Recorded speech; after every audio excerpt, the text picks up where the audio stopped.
There we go. All right. Welcome, everyone, and good afternoon. My name is Kyle White. I'm the Director of Education here at Cooperatives First, and I'll be leading us through today's webinar. For those who aren't familiar, Cooperatives First is a nonprofit organization located in Saskatoon that provides support services for people starting cooperatives across Western Canada. Our organization is funded by the Cooperative Retailing System and Federated Cooperatives Limited, and with the funds they provide us, we're able to provide all of our educational and support services for free. I'd like to take a minute and start our webinar in a good way and do a land acknowledgement. I'd like to acknowledge that I'm located in Saskatoon, which is in Treaty 6 territory, home of the Cree, Saulteaux, Dene, Dakota, Lakota, Nakota, and Métis nations. We acknowledge that this land was not ceded, but that the purpose of the treaties was to ensure the land would be shared. Indigenous peoples have been cooperating in these territories for thousands of years, and it is through cooperation that all of our communities will continue to thrive. Because we're in a virtual meeting today, we've got people from coast to coast to coast joining us. I encourage you to take a moment and acknowledge the peoples and the ancestors of the place that you call home. Okay, so today we're going to be talking about preparing for your co-op's annual general meeting. Let me share my slides and we'll get into things. And just so everyone's aware, no need to take super diligent notes. I'll be sending along a copy of the recording to everybody who signed up in the next couple of days.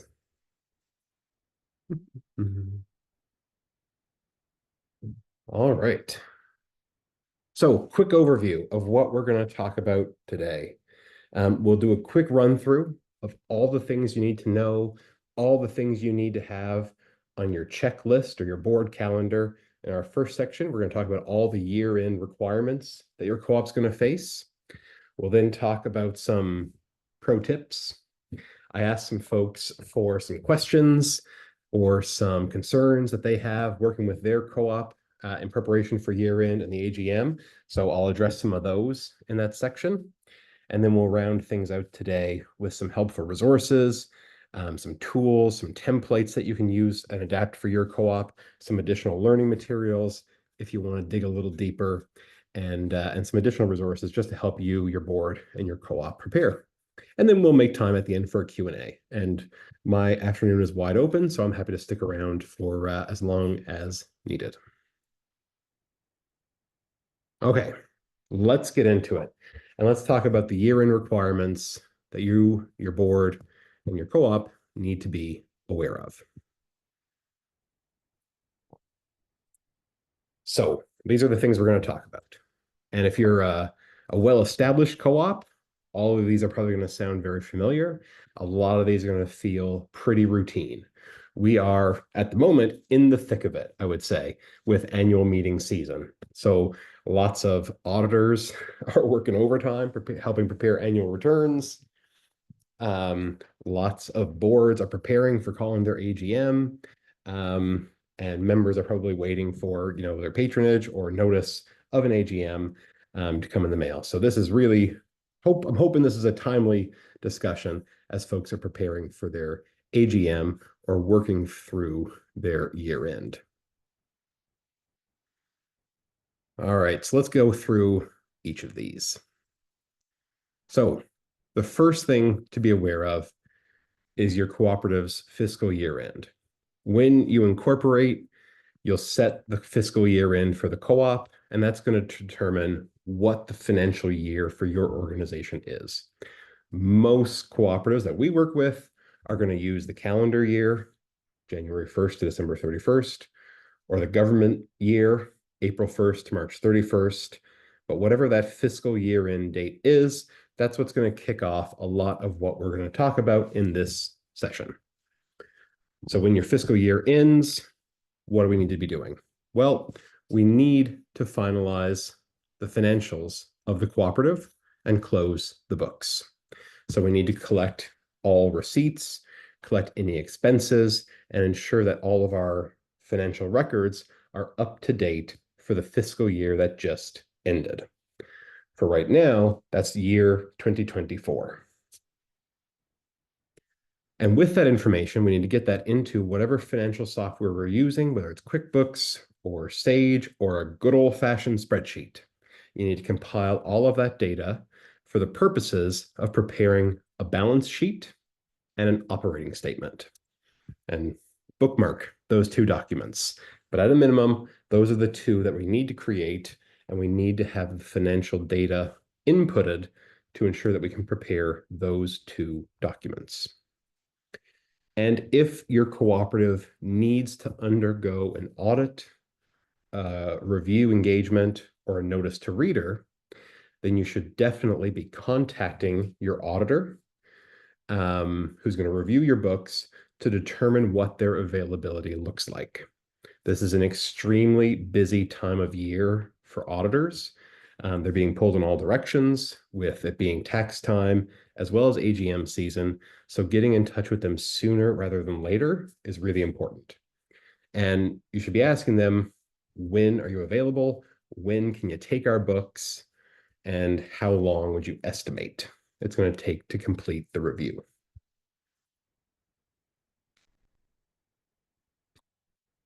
Okay. Once you close your books, we have that fiscal snapshot for the past year, and you have the information you'll need for filing taxes. So what's that mean for cooperatives? Well, cooperatives will generally file their taxes before their AGM and before they complete their annual report. Co-ops are subject to small business or corporate tax rates, and those tax rates are applied to the cooperative's net income. So once you calculate your profit and loss for the year, it's your net profit that is subject to corporate or small business tax. And of course, that tax rate is going to depend on where your co-op is located. To file your taxes, you're filing a T2 form, which is designed for corporate entities. And of course, many of you may be saying, hang on now, do we need to be paying taxes? The answer is maybe. For-profit cooperatives, which are co-ops that can distribute profits back to their members, are subject to corporate income tax. Cooperatives that operate on a not-for-profit basis do not pay corporate income tax.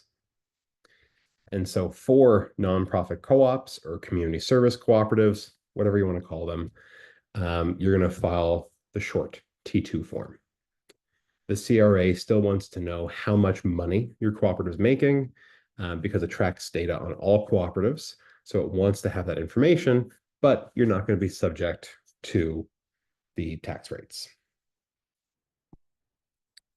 For co-ops with no income while operating, you can also file a T2 nil. If you're in the startup phase, you're not operating, you're just doing some of the legwork, it may feel a little silly to file a T2 form, and you can, in fact, delay that process and file it once your co-op gets up and running. And you can do so, and when you do so, you can also amortize your co-op's startup costs. For this process, if it's making you feel a little stressed out, I would recommend working with a bookkeeper. A bookkeeper, whether it's a CPA or not, is going to have a lot more experience with these forms than probably any of us. We have a few contacts that we work with who are familiar with cooperatives, or are cooperatives themselves. We have a client called Ambient Bookkeeping Cooperative that is happy to take on clients for bookkeeping and to help them prepare their year-end and their tax information. So working with a bookkeeper will simplify this process a lot, but that's what you need to know in terms of paying taxes. A few of you may also be asking, does our cooperative need to undergo an audit? And the answer, once again, is maybe. Most co-op legislation And I've listed the 5 jurisdictions that we operate in, which are the 4 Western provinces and the Canada Cooperatives Act, have options for cooperatives to opt out or waive the appointment of an auditor. And most cooperatives are going to fit the bill for being able to waive the appointment of an auditor. You're seeing some common language amongst the provinces there. Being a non-distributing cooperative allows you to waive the appointment of an auditor. And that's defined slightly different across provinces, but generally, if your co-op hasn't issued securities, you can probably waive the appointment of an auditor. In Saskatchewan, we have a very weird audit requirements that's based on the size of your cooperative, its purpose, and how its assets are collected. Section 133 of the Act speaks to it, but most cooperatives that I've come across, unless they're soliciting donations, are able to waive the appointment of an auditor. And in British Columbia, Section 109 of the Cooperative Associations Act speaks to being audited. Again, most cooperatives, unless they're issuing securities, or their purpose is deemed that they need to undergo an audit by the regulator, can waive the appointment of an auditor. Now, if your co-op has agreed to other terms and conditions, for example, if you've received a grant, a commercial loan, or you have issued securities just to your members, then an additional agency may require that you submit audited financial statements. For example, I sat on the board of a housing organization. We had an outstanding mortgage. Our lender wanted to see reviewed financial statements. They allowed us to waive the appointment of an auditor and instead undergo a review engagement, about half the cost. So if you're subject to conditions like that, and you do have an organization that wants to see reviewed financial statements, ask them what kind of engagement do they want to see. Is a notice to reader or review engagement acceptable? Because that is going to save you some money when working with an auditor.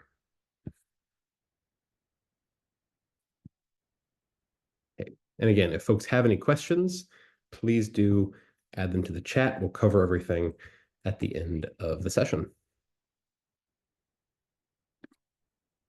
Okay.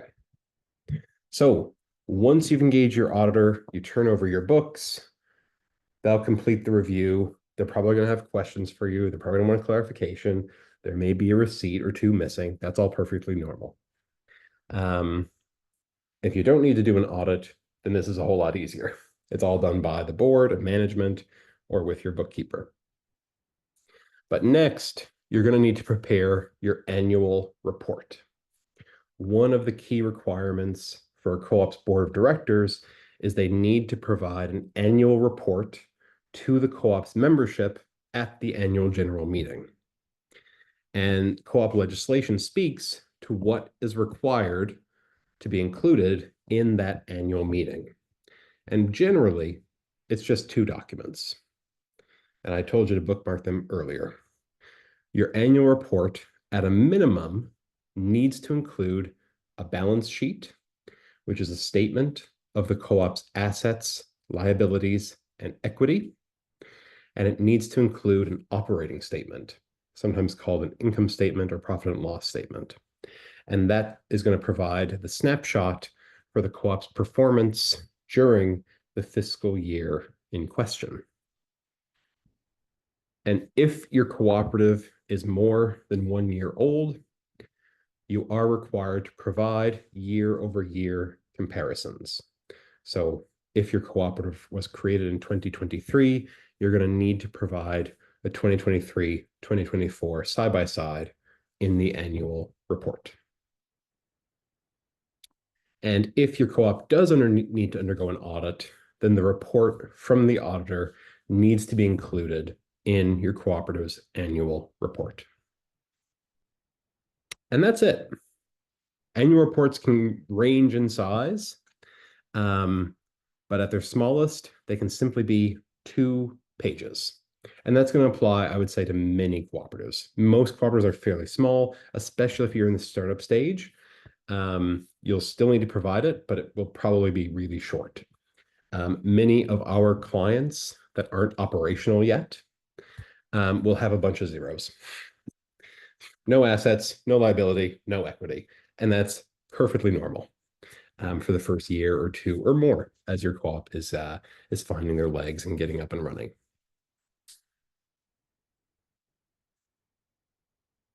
Now, you've probably been to annual meetings. You've probably gotten annual reports that are more than 2 pages long, and that's also perfectly normal.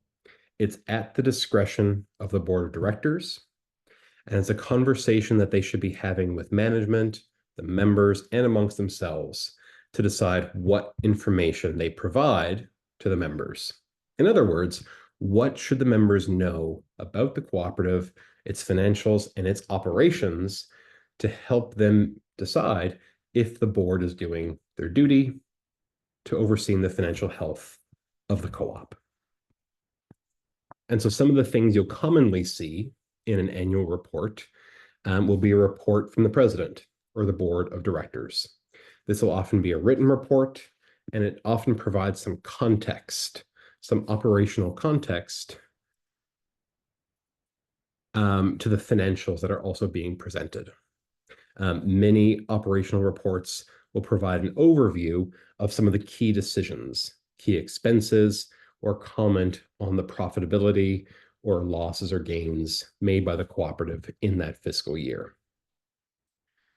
If your cooperative is large enough and it has committees, and those committees do a substantial amount of work in a given year, you may include committee reports.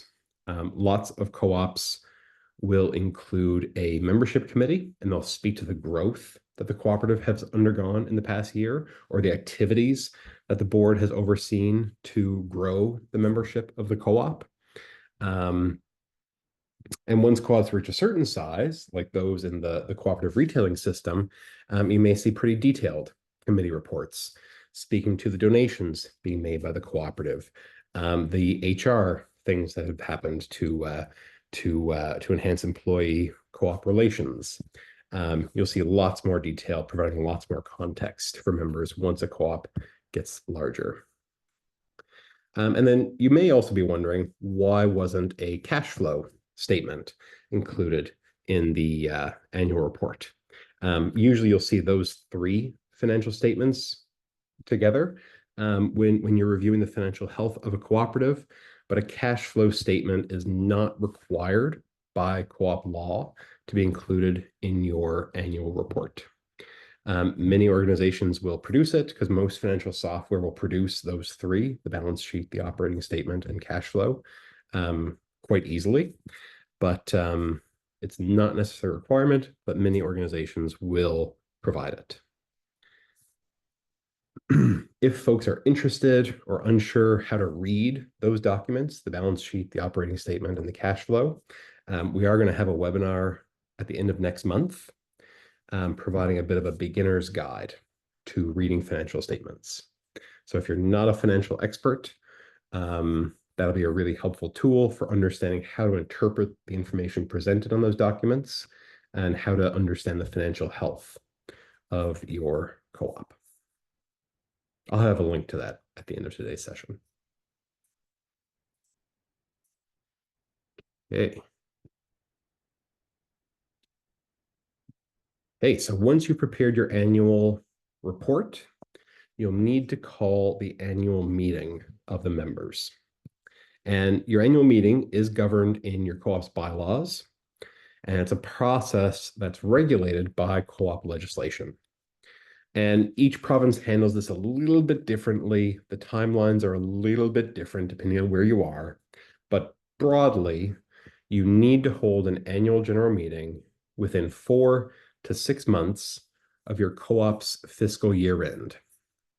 Here in Saskatchewan, it's 6 months. So if your year end was December 31st, you have to call that annual general meeting for June 30th. How you notify your members and shareholders, if applicable, should be set out in your co-op's bylaws. Your bylaws should speak to the notice period that needs to be given, the amount of notice, and it needs to speak to the type of notice that's provided. If you've worked with us in the last few years, we usually try to make that as flexible as possible, leaving it to the discretion of the board of directors and management. But larger cooperatives will also have it in there that they'll have to post it in their co-op's registered office or locations of business. And where your AGM takes place and how it takes place will also be set out in your bylaws. Ever since the COVID-19 pandemic and the lockdowns that ensued, many cooperatives are using an online platform to host their annual general meetings. I'll talk a little bit more about that later, but that's a pretty useful way of coordinating a meeting because it's easy, it's pretty accessible. People are getting more and more used to it. We're using it today, of course. However, that language has to be in your bylaws for it to be permitted. Up until recently, most co-op law only spoke to in-person meetings. During COVID, most governments issued orders saying that co-ops could meet using digital platforms. But if your co-op hasn't updated their bylaws to allow for that, you should technically be meeting in person. But check your bylaws, make amendments if necessary, and give yourself the flexibility you feel is appropriate. Okay, so I assume everyone here has been to at least one annual meeting, whether it was a co-op or a nonprofit or some sort of committee, you've probably been to at least one. So, and that you know that they can look and sound so different. I've been to AGMs that take, 4 hours. I've been to AGMs that take 14 minutes. It varies quite a bit depending on the chair, the co-op, the complexity, and the number of people involved. But at the end of the day, what has to happen at the AGM? Broadly, it's where members will hold the board of directors accountable.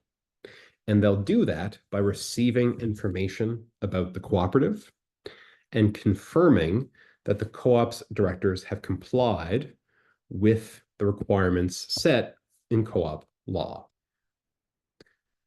To do that, we have 3 important resolutions that offer the members a check or oversight on the board of directors. And these 3 resolutions are the most important pieces of business that need to be transacted at the annual general meeting. The first of those is the members will need to approve the annual report presented by the membership. This is required in co-op legislation, and it's how the members will receive information about the co-op, the financial health of the co-op, and confirm that the board has done their due diligence. There has to be an election of directors at the annual general meeting. Of course, this is the easiest way for members to hold directors accountable. If they feel the board's doing a bad job, well, you vote them out and replace them. And you need to have a resolution appointing or waiving the appointment of an auditor.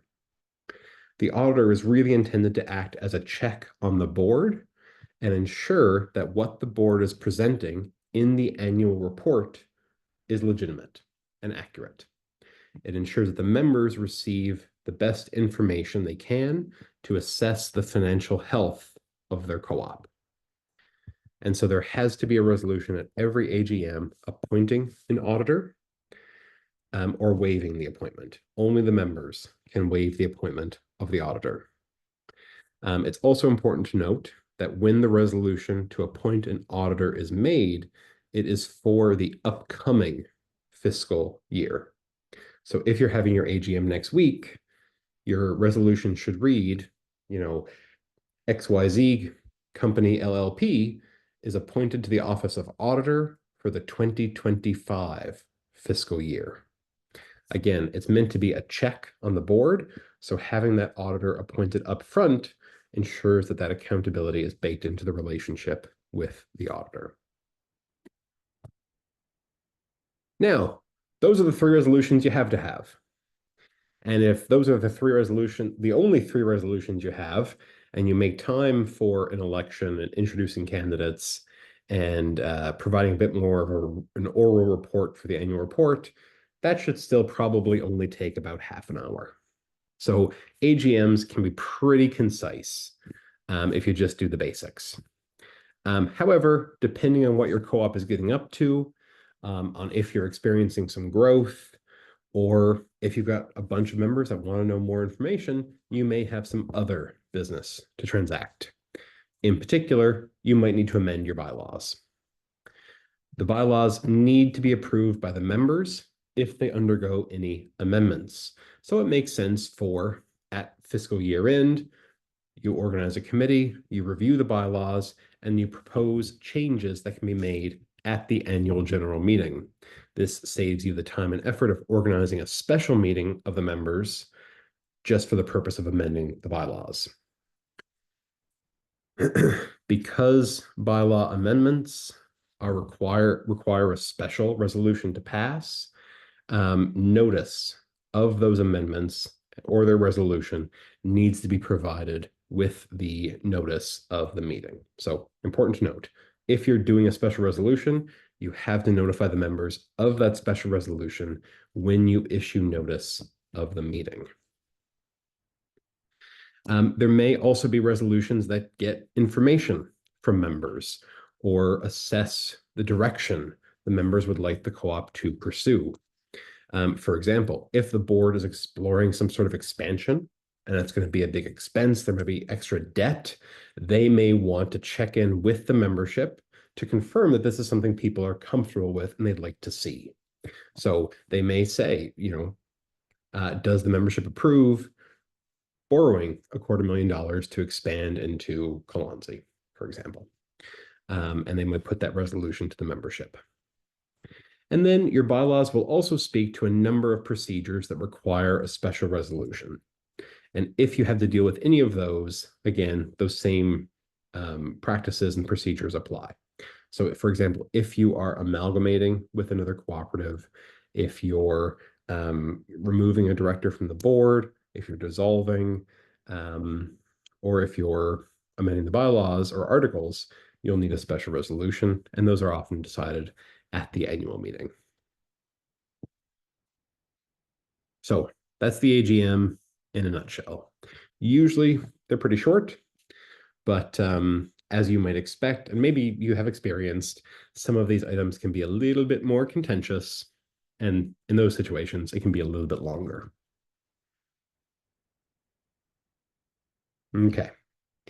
Now, once your AGM is complete, you should be able to tick some boxes on your annual return.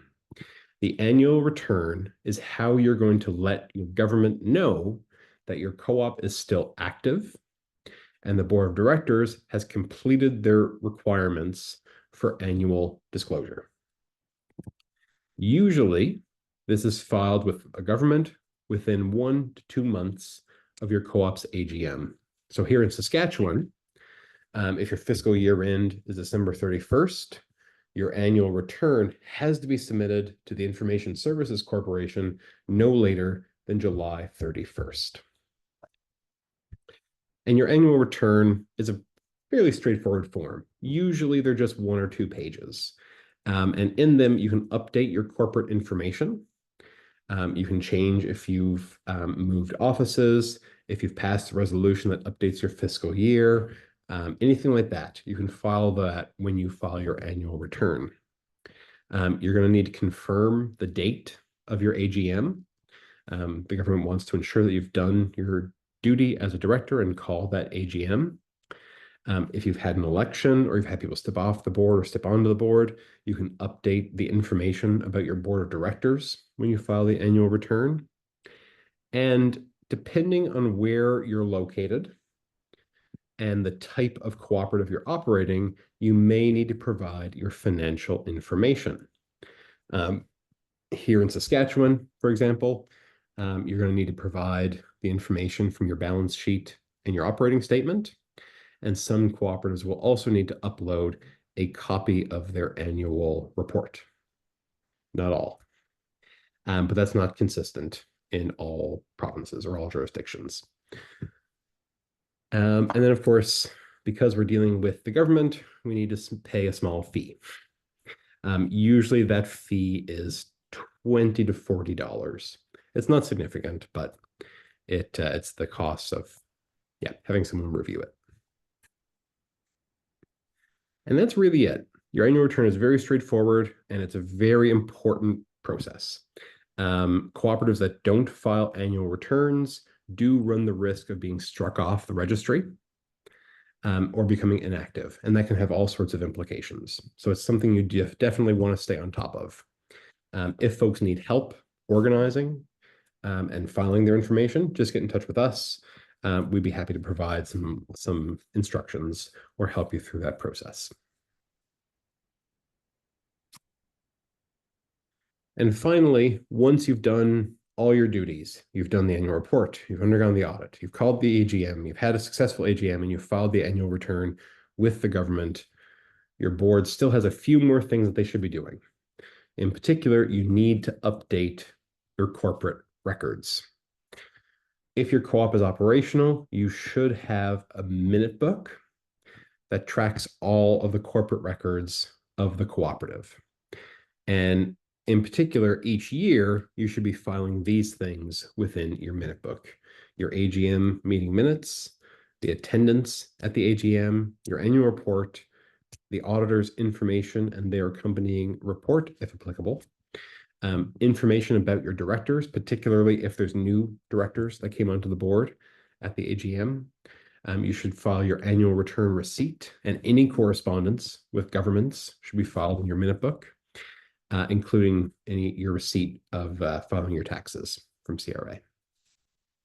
So all of those things should make it into your minute book.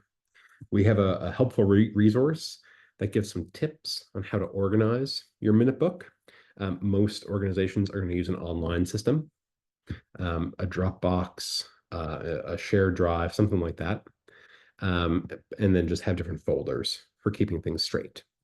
But those are the things the board should be ensuring are in the minute book after they've completed their annual reporting requirements. Oh, I see lots of questions. We'll get to all of those, though. Don't worry. Okay, so those are the things. That's what should be on your checklist. We have a great resource on the Co-op Creator, which is one of our websites, called How to Build a Board Calendar. I'll link to it later on, but all of these things should get plugged into a calendar. You should set yourself reminders in Outlook or whatever software you're using to stay on top of these things. And having those dates plugged in will ensure that you're staying on top of your annual reporting so that you're on time and you don't have any risks of disgruntled members or getting struck off the registry. Actually, you know what? I might go ahead and take some of the questions in the chat now, just to break this up a little bit, because we're kind of front-loaded the technical stuff. Let's cover some of that now. Question from Thomas: what if legally you are required to engage an auditor, which is the case for all co-ops in Newfoundland? What do you do at the AGM and beyond if you don't have the money to engage an auditor? Any advice? You could certainly contact the corporate registrar and ask if you can receive an exemption. Don't ever be afraid to ask, to not have to spend a couple $1,000. So I would definitely recommend that. Get in touch with the government or the agency that oversees co-op regulation and ask. But some cooperatives, in particular daycare cooperatives, I know, have to have a bit of a burden with audits. It's required by, usually ministries of education.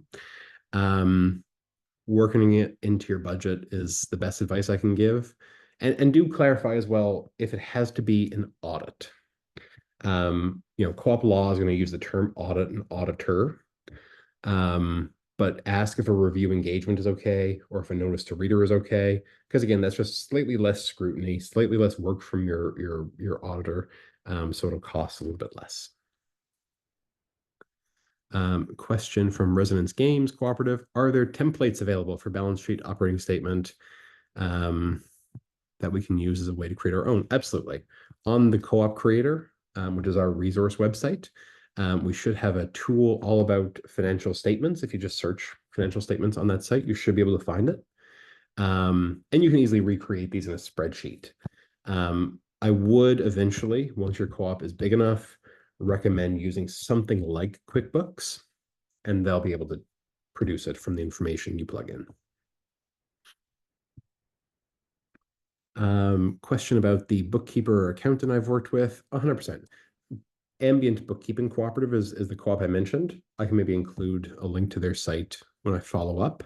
But I can also share information about Access Shared Services Cooperative, which is an organization that connects co-ops with service providers like bookkeepers and accountants. Sharon asks, what happens if you mix the 6-month date for year end? I would try hard not to. But what happens depends on where you're located. In Saskatchewan, you might get an email or two before you're struck off the registrar. In Alberta, nothing might happen. Someone might get in touch with you, but they probably won't strike you off. The different corporate registries will act a little bit differently across the jurisdictions. It's a bit surprising, but yeah, they're not consistent with how they respond. But if you do miss it, try and hold it. Better late than never. And then file things as soon as you can. If you have been struck off, you'll just get restored. You might have to pay a slightly higher fee, but again, it's not the end of the world. It happens all the time. That was about templates. Question here about elections. It's time for elections and AGM next month, but there's a delay with my audit. We changed auditors and our accountant is still working on the books. We need to have an election. We are already in the process of meet and greets and pre-polling, but I was going to hold another meeting when the audit is ready. Is that not okay? So I guess the question there is it okay to split the business that would take place at your AGM over multiple days? It's probably fine. It's not ideal, but it's probably fine. You're going to need members to gather for both of those things. Members need to be able to vote for their board, and they need to be able to receive the information in the annual report, including the auditor's report, and vote to approve it or not. So it's probably fine, but I would also maybe just recommend postpone whatever final decisions or what a final vote on the election and just hold them all in one day. Question from Joseph. This will depend on your. Okay, that was some chat that was happening in the chat. How much is the typical annual return fee? $20 to $40, I believe. It varies a little bit by province. Yeah. Sheila asks, in our first year as a federal co-op, we have 18 months to hold the AGM. How does that affect the fiscal year? If we incorporate it in June, how do we determine the fiscal year? So your fiscal year will be set out in your bylaws, regardless of your jurisdiction. It's set out in your bylaws. Corporations Canada oversees co-op regulation federally. And their form is probably the most simple, I would say, that we have to deal with. They mostly just want you to go in and tick a box and say your co-op is still active. They'll also contact you by email with the email you have registered with Corporations Canada when you incorporated to let you know when you need to submit things. There's a little bit of inconsistency, I would say, with the wording in the Co-ops Act around having your first AGM and what the regulator will expect. So although the Canada Cooperatives Act says your AGM must be held within the first 18 months after incorporation, you might hear from Corporations Canada sooner. And if you do, file it then. In Saskatchewan, for example, it says you have to have your first AGM within the first 4 months of being incorporated, but ISC won't accept an annual return within that time frame if it doesn't align with your fiscal year. So yes, it's one of those unhelpful things, the difference between what's set out in law and how it's been implemented. Question from Joseph: what happens when the board of directors management committee of the cooperative decides not to hold the AGM? What can be done to force them into holding it? Well, good question. Not a great answer for you, unfortunately. We get this question a fair bit. There are no co-op police. So if you go to the government and the regulator, they're probably going to say you have to take this up with your board, which is super unhelpful because they're doing this in the first place. If you can organize the membership, you can convene a meeting. There should be provisions in your bylaws for the members to convene a meeting of the members if the board isn't carrying out their duties or fulfilling what's required of them per the bylaws. If all that keeps happening and you feel like you're losing control of the co-op and you're not being informed and the board has gone completely rogue, unfortunately, the only way to resolve that is in court. So you're going to need to find a corporate lawyer and file a lawsuit against the co-op and the board. Unfortunately, that's the procedure we have in place. If your co-op's bylaws have provisions for dispute resolutions, then follow those. Usually that includes, having some sort of negotiation or arbitration amongst the members and the board. But broadly, it's a legal recourse you need to pursue in those cases. Oh, yep, Dennis makes a good point. If you do get struck off, there is a fee to restore your cooperative to the registry, and it's over $200. So paying that $20 annual return submission fee is a lot less than the $200 restoral fee. Oh, Taz makes a good point about how the act and how it's implemented is a little bit different. He mentions that we just learned that we should have held our AGM in the first 3 months after incorporation. Technically, yes. Will you be able to submit anything? No. Again, a lot of co-ops will have their first AGM in BC within the first 3 months after incorporation, just for the purposes of electing a board. But there'll be no way to file that with the government unless it lines up with your fiscal year end. Okay, thank you all for the questions. Hope I covered everything okay there. We'll have more time at the end for a Q&A. Okay, let's deal with some pro tips and answer some of the questions that I got ahead of time from y'all. Easily, the most common question I got was, how do we increase attendance at the AGM? I would say at least a dozen folks sent me questions about that. And unfortunately, I don't have a great answer. It's kind of going to depend on your co-op, how big it is, who the members are, whether they're engaged, and frankly, if they're pissed off. If people are pissed off, you can probably expect your attendance to be higher. If everything is a-okay and there's no cause for people to be concerned, your attendance might be a little bit lower. And neither of those is a bad thing. Conflict is perfectly healthy, perfectly normal in a co-op, and low attendance is also, somewhat expected. What I would say is simply coasting by and not having a good turnout year over year. I'd maybe want to dig into that a little bit if I was on a board that was experiencing that. And what I'd recommend doing is you could certainly create a committee. Get a committee of the board specifically for planning the AGM and preparing for those processes and working with the membership to get people more involved. I'd maybe recommend issuing a big call for nominations to the board. And if you're allowing it and your bylaws allow for it, issue a call for committee members as well. Lots of co-op members probably don't want to sit on the board of directors. They might be okay with sitting on a committee, something that's a bit more operational in nature and maybe meets less than the board of directors. That might be a good way of getting people more involved generally. Issue that well in advance of the AGM notice. I'd also recommend circulating your annual report or reports in advance. You don't have to, technically. You only need to present them at the AGM.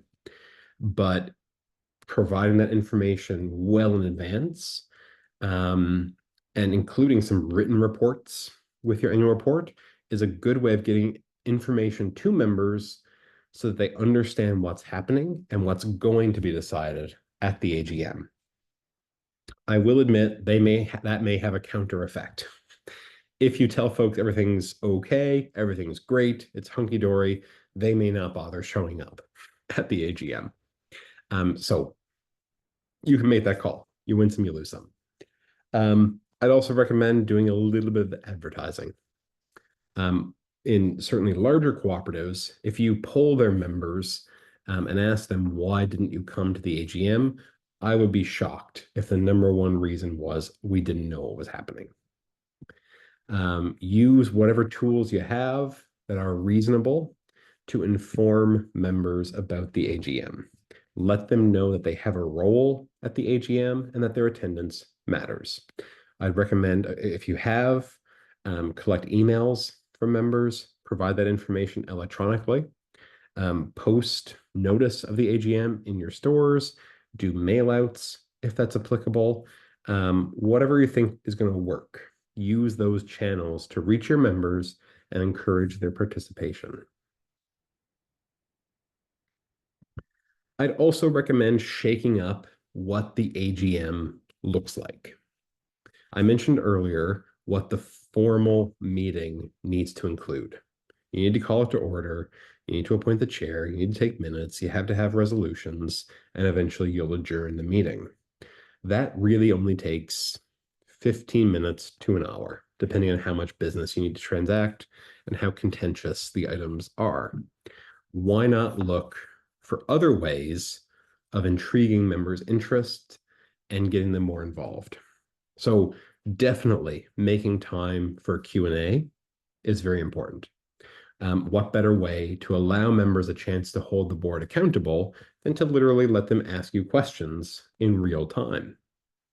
You may also want to have a guest speaker or offer some sort of professional development opportunity at the AGM.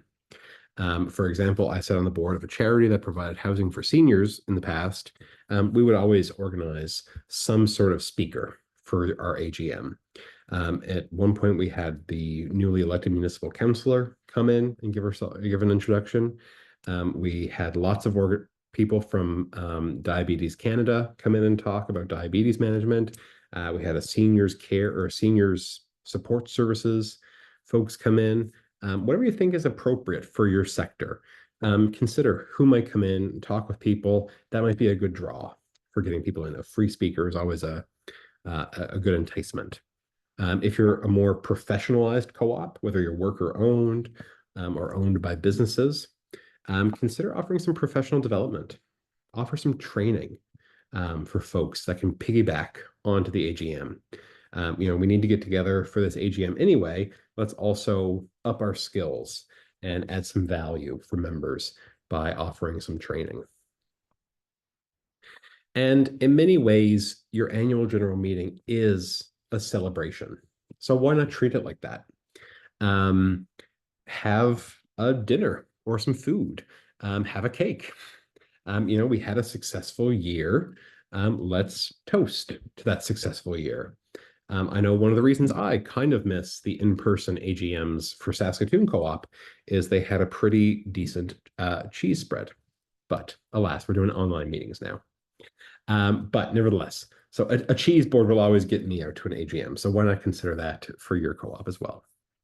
And obviously, budgetary considerations are a factor there. If you're a co-op of 100,000 people, that's a big cheese board. So bear in mind that there are costs that could be considered for attracting people to the AGM. And finally, consider what participation at the AGM looks like. I mentioned earlier that ever since the COVID-19 pandemic, it is permissible for cooperatives to have online meetings. That said, I'm willing to bet we're all a little bit fatigued with Zoom and Teams. It's not super fun to meet through those types of devices. And I've definitely experienced this for older folks or folks who aren't as tech savvy. Um, it's not always fun. It can certainly restrict your participation. So have a discussion around the board table and even poll your members and ask them what kind of format would get you to come to the AGM. Maybe people will prefer an in-person event where they can come out and celebrate. If your AGM is being held, in February and you live in Saskatchewan and the roads are slippery and it's cold and you don't want to leave your house, maybe Zoom is going to work just fine. But it's going to depend on a lot of different factors. So why not have a discussion about it and ask your members what's going to work best for them? Maybe a hybrid is the best option where you're online and you have an in-person format. And then look at other ways of making decisions. Can you do mail-in voting? These things need to be provided for in your bylaws, and they're not all permissible in all jurisdictions. Saskatchewan, for example, does not permit proxy voting, whereas British Columbia does. So look into what's permitted in your area and what's allowed based on your bylaws. But can people vote in advance? Can people appoint somebody to vote on their behalf? Can you do early voting? I think someone earlier in the chat mentioned that their election is happening right now, and maybe the results are going to be announced at the AGM.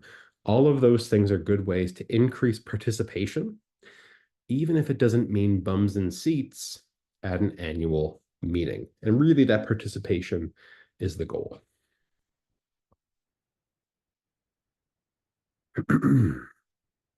Okay. And again, maybe going to a meeting just isn't everyone's cup of tea. That's probably fine. If there's a problem, generally people will let you know.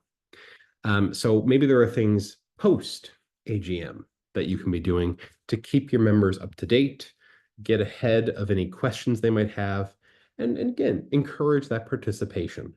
You could certainly do an email blast with the annual meeting report and the minutes. If your co-op has a newsletter, that's a great way of doing that. You might want to put that in a members only section if that's possible on your website, just because there might be sensitive information transacted. You could certainly share information on social media. If you've got a Facebook page, discuss some of the major changes that were made at the co-op, the statement about the co-op's profits. If you're doing a patronage allocation, all of those things are certainly good information to share publicly. If you're bringing on new board members or new committee members, you might want to provide an orientation in the weeks and months following the AGM, just to make sure that folks are up to speed and understand what a co-op is, how it works, and what their responsibilities are. And then, of course, once all that's done, you should be moving forward on any of the action items from your AGM, such as filing your annual return, implementing bylaw amendments, or following any direction that was given to you by the co-op membership.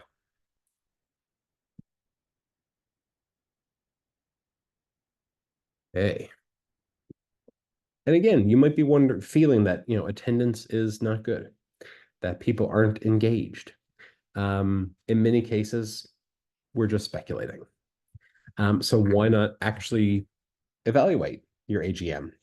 I mentioned earlier striking a committee for planning the AGM. It may be worth your time to strike a committee to evaluate your AGM. You could certainly take a look at what data is available to you around member engagement and AGM attendance. You could look at the numbers and whether that's comparable with other co-ops of your size and in your industry. And you could certainly organize something to ask members for feedback. Tools like SurveyMonkey are free or quite affordable, and it's a pretty easy way of getting information from your members. Social media increasingly has more tools for collecting data from folks that are following you. But yeah, reach out to your members and ask, are you interested in participating in the co-op? Do you understand what it means to be a member of the co-op and what your responsibilities to the co-op are? Are there things we could be doing to increase your engagement with the organization? And are you happy with your level of engagement and the information that you're receiving? Um, all of those things, I would say, are healthy questions to be asking every couple of years to do a check-in on if your procedures are working and if everyone really understands what they should be doing to help the co-op be successful. Having an AGM committee lead this work is certainly a worthwhile task. You may also want to work with a consultant or an advisor. If that is the case, by all means, get in touch with us. We can make a good connection with some folks that could help with this sort of work. Hey, we'll move through this next section fairly fast, so we'll save any questions in the chat for the end. But I just want to point to a couple of resources that are going to help you with your annual reporting, your AGM, and any financial disclosure. The first of those, and I'm going to have QR codes on the next couple of pages, so I'll stay on each page long enough for you to open the QR code if you'd like in a window, but I'll also share these links in my follow-up email in the next couple of days. I've mentioned the Co-op Creator a few times during this talk. It's just coopcreator.ca. It's our A to Z resource library for starting and maintaining a cooperative. And on there, you'll find lots of tools for managing an AGM, preparing for the AGM, covering your bases, including templates. You'll find, sample wording for those 3 resolutions that you need to have at your AGM. You'll find a template for how much detail you should go into when taking minutes at an AGM. And then you'll find a list of all the records your co-op needs to maintain. So yeah, definitely check out the Co-op Creator for this or anything. If you're looking for planning tools, risk management exercises, board orientation materials, hop on the Co-op Creator, search for what you're looking for, and we probably have something like it. Next up, if you're interested in continuing some learning with us, we have a number of courses that are online, easily accessible, and totally free. Of particular interest, I would say, for this audience, because you're interested in what I'm talking about today, I assume, I would probably recommend our Co-op Professionals course. And this QR code will take you to the landing page for that course. It's part of our Intro to Co-ops course. It gives you an overview of what co-ops are, how they work, how they're different from other businesses, and how the members, staff, management, and board of a co-op all work together to fulfill their roles and help a co-op be successful. It's really a good, concise course for folks that need a good overview of how co-ops work from the perspective of someone who's working in a cooperative at the moment. And if you do it, you'll get a certificate. But we've got lots of other courses, all free, all online. Do feel free to sign up for our learning management platform, and you can explore all of our materials pretty easily.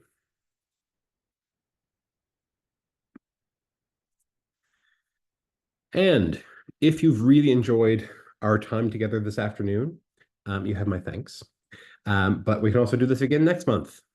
I've created another webinar for April 22nd, which is a Tuesday at 2 p.m. Mountain Time, where we'll provide an overview of financial statements. It won't be delivered by a financial professional. It'll be delivered by me. So I guarantee you all of the language will be accessible. I'm not going to use any crazy accounting terms because I'm not an accountant. I'm going to give an overview of how I approach reading financial statements as someone who's been on a board for 10 plus years, so that you can better understand what's in a financial statement and how to read it to interpret the financial health of your co-op. If you'd like to sign up for that webinar, That's where this QR code takes you, is to that sign up page. But again, I'll send it the link for that webinar when I follow up later this week. And that's it. If folks have any questions, by all means, feel free to stay on the line. I'm happy to stick around for as long as you'd like. I'll keep recording so that those who are going to be listening later on will have access to that information. But if you do need to hop off, because I do recognize we've just gone over the 3 o'clock mark, feel free to shoot me an email. That's my email address there, kyle@cooperativesfirst.com. And if you do want to stay up to date with all of our educational offerings, our webinars, this QR code will take you to one of our newsletter pages where you can sign up and ensure that all of our information makes it to your inbox. Okay, I see lots of questions in the chat. So I'm going to stop sharing my screen. There we go. So I can better see the chat. And yeah, if folks do have questions, maybe just do the raised hand function, but or enter it in the chat. But I'll work through the questions in the chat first. Shelley asks, earlier you mentioned possible lawsuits.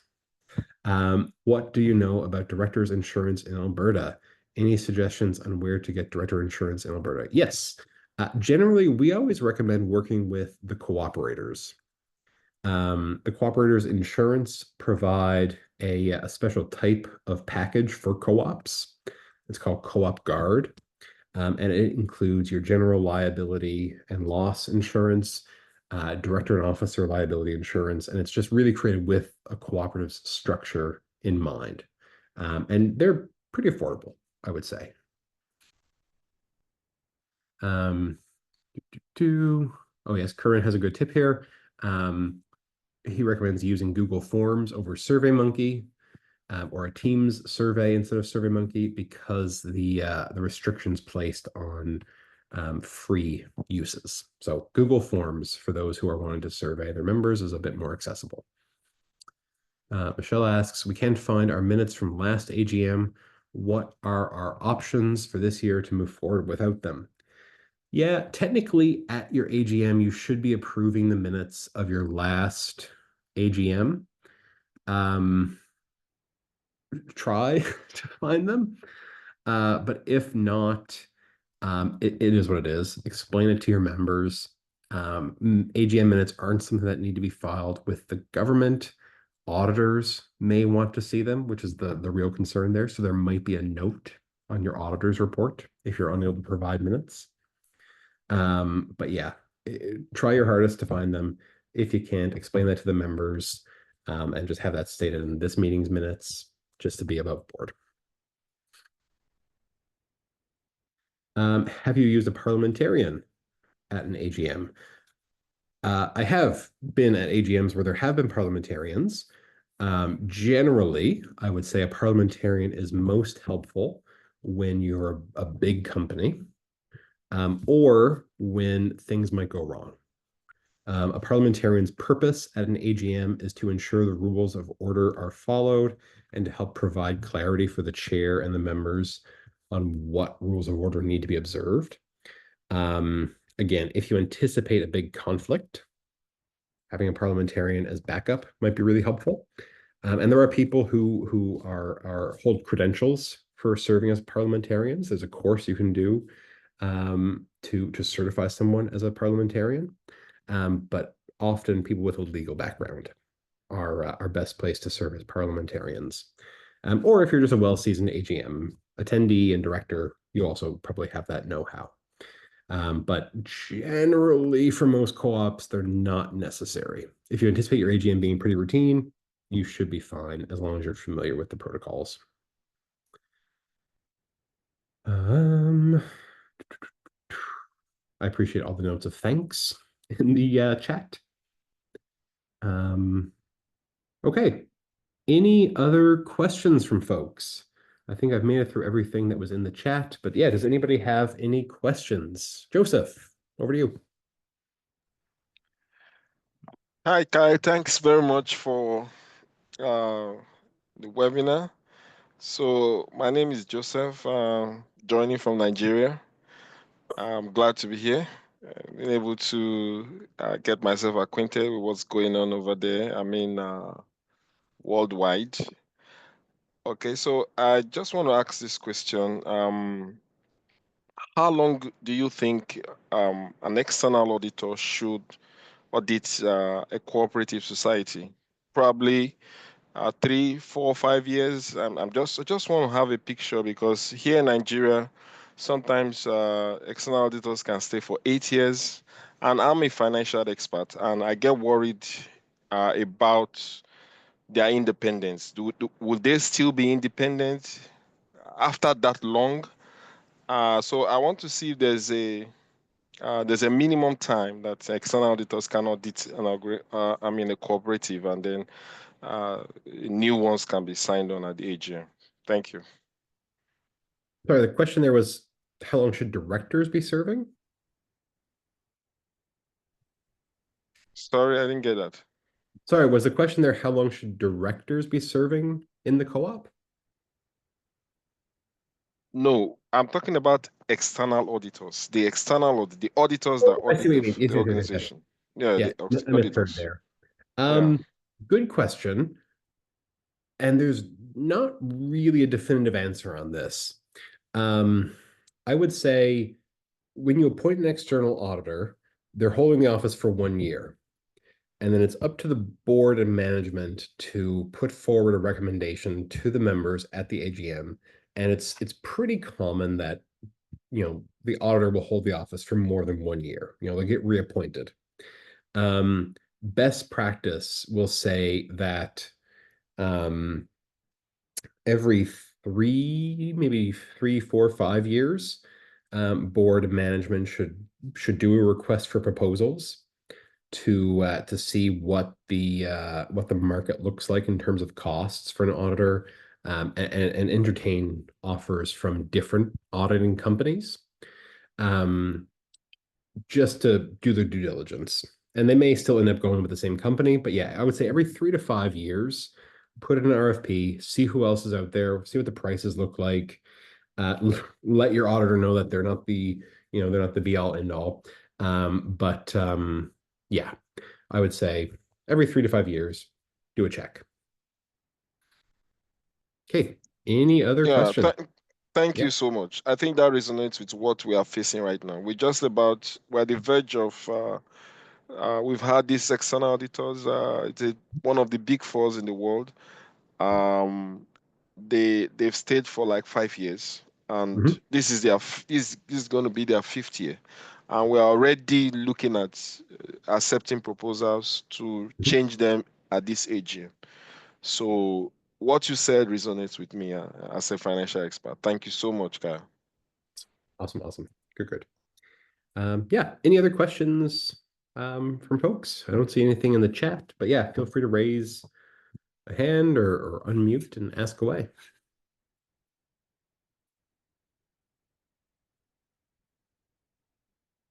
Going once, going twice. All right. I think we're all good then. I'll take that as a sign that we answered everything in the webinar.